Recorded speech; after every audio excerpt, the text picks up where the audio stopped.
This video will give you the skills to make below-the-line adjustments to the marital property spreadsheet.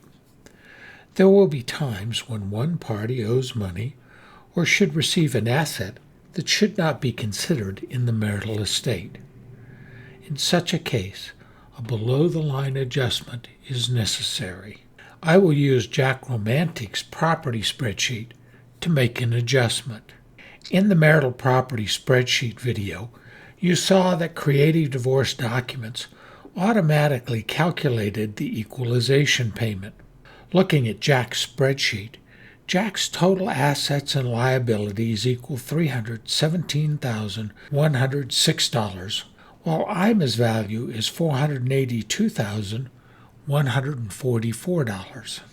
This requires an equalization payment of $82,519 from Ima to Jack.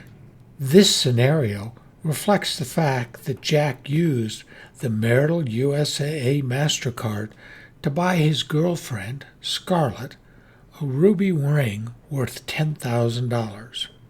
By straight spreadsheet accounting, while Jack pays the bill for Scarlett's ring, the bottom line problem is that Ima really ends up paying for half of the ruby ring through the equalization payment.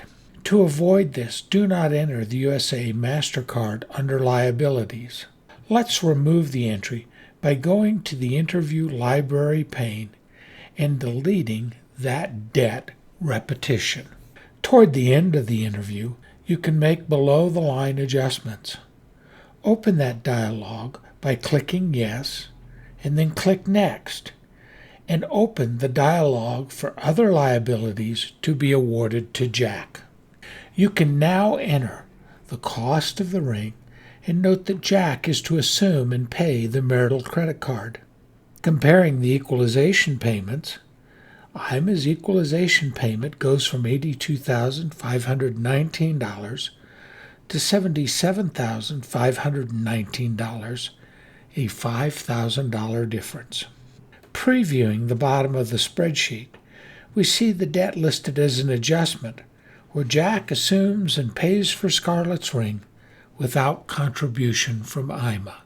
Thank you for viewing this video.